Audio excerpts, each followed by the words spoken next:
First, thank you for your service, Jim Jeffrey. You've been a stalwart on foreign policy issues, including trying to figure out the most complex and volatile part of the world. It's not easy. It's a messy situation, no question about it. I see it pretty simply, which is that we had a small number of troops there, mostly special operators, who were keeping the peace. And it wasn't perfect. It never is in that part of the world, but we were avoiding some of the problems we've seen, and that includes not just the Iranian-backed forces and the Syrians coming in, but the Russians coming in. And that video of the Russian journalist the day after walking through our base haunts me. And then, of course, what we've done with regard to the Kurds, and I want to ask you a question about that in a moment, but to me this is about the Kurds, but it's also about our allies and our potential allies in the future and what impact that will have. And then, of course, finally, the displacement of more refugees. I mean, that area has already seen its share of refugees, hasn't it? And now there are many more. And then, I guess, finally, ISIS. And you said that you think only dozens of ISIS fighters have been released. I've heard larger numbers, but the point is we have unfortunately found ourselves in a situation where, because of the unsettled nature now of that buffer region, much of what the Kurds were doing to restrain the ISIS fighters and family members and so on has now been disrupted. I guess I won't ask you to agree or disagree with me on that assessment because I don't want to put you on the spot. You've been an able reporter here on what you think is happening. You avoided expressing your own personal views, but those are mine. On the issue of what does this do to us going forward, I think about Iraq and I think about the role that the KRG has played in supporting our efforts there. You know, ever since '91, we've relied on the Kurds, haven't we? And you know, what's this going to do with regard to our relationship to the Kurds more broadly, particularly in Iraq, and to those communities, those Arab and Kurd communities in that part of Iraq and in the parts of Syria, northeastern Syria? What will our withdrawal and our actions here do to affect our relationship with those forces, and can we continue to work with them?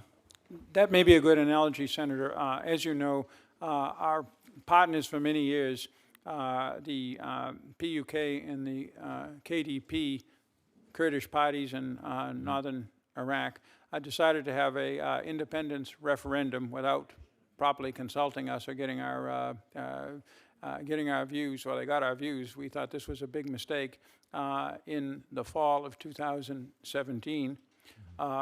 When this happened, the Iraqi army moved into an area, a mixed area, where the Kurdish regional government had extended its sway after Saddam had fallen in the Kirkuk area, and through some fairly significant fighting, took back the oil-rich province of Kirkuk.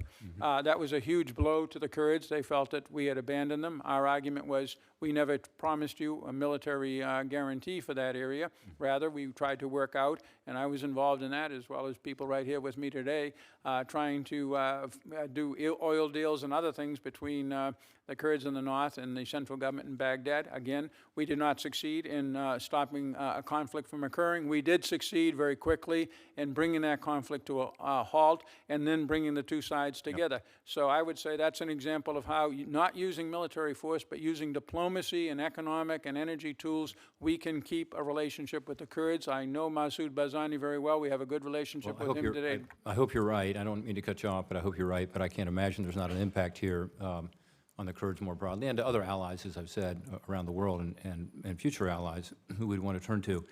You've used the word incentives a lot today to talk about what was on the table previously, and I don't know if you feel that you're able to talk about those discussions with Turkey, but I had always hoped that part of the way we could resolve the problems with regard to Turkey and the Kurds was through commercial activity, specifically trade, and their interest in a trade agreement.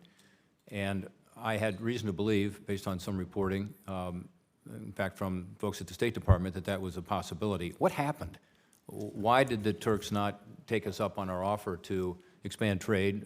You know, we do quite a bit of trade with them in steel already. I know there's new sanctions now in place there, new tariffs. But why didn't those incentives work, and how could they possibly work better going forward? And is that what you're referring to when you say incentives? No, absolutely. In a nutshell, this was a very attractive package. And the issue isn't with the Kurds. Some 15 to 20+% of the Turkish population is Kurdish, and in some elections, a high percent of them actually vote for formerly Prime Minister Erdogan's party. It's all about what the Turks see as a terrorist organization, the PKK, and the offshoot of that in Syria, the Syrian wing of that, if you will, the YPG, which became, for very good reasons that I agreed with at the time and agree with today, our ally against ISIS. They were the only people who could fight effectively against ISIS at the time. And as part of the deal with us, they agreed not to take any actions against Turkey, and they have lived up to that agreement. But they were still seen as a latent threat on Turkey's border, just like Israel sees Hezbollah as a latent threat on its border, even though there's only been one incident, it was very recent, since 2006 with Hezbollah on Israel's border. So that's the point I made in my oral testimony, that major states in a region neighboring an area where we have forces have their own vote in any conflict, and they will look to their existential concerns. We think they made the wrong assessment. We think that they could have eventually had a better relationship with this wing of the PKK. In fact, they'd been in negotiations or discussions with them up until 2015 in Ankara. We wanted to see if they could get back to that level. Thus, we did this joint patrolling with the Turks inside Syria in these YPG areas. With the YPG pulling back, they were basically the silent third partner. We had a deal going. In October, President Erdogan, or the Turkish government, in a sense, decided we're not going to go with this anymore. We don't care about the incentives. We want to go in and deal with this problem. We're looking into, of course, why they decided to do that. We think it was a big mistake, and they're, as I said earlier, they are not more secure today. We're not more secure today. Nobody is more secure today because of that action. And none of the incentives were implemented. Sir? And none of the incentives were implemented.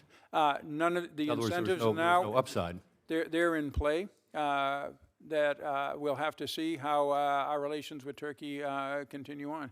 I think we have the fellow who has the enviable job of, I have the enviable job of Syria, he has the enviable job of Turkey. Thank you for that, Ambassador. Just to add to that, Senator, that the Turkish government, President Erdogan, is certainly interested in expanding the trade relationship with the United States. They've made that very clear. We've had talks with the Turks about enhancing, building on the trade relationship, targeting $100 billion a year in annual trade. That's a very ambitious target, but there were conversations in play about how it is that we might approach that target. At the end of the day, as we would look at it, Turkey, although it was very interested in this package, also felt that what was going on in northeast Syria represented a significant security threat and made a decision that was a security decision rather than an economic commercial decision. But we do look forward to the opportunity to restore sufficient measure of balance to the U.S.-Turkey relationship that we can go back to discussions about the mechanisms through which we could expand and strengthen the trade and commercial relationship. I'd like to think that's on the table to try to resolve this issue. Thank you, Mr. Chairman.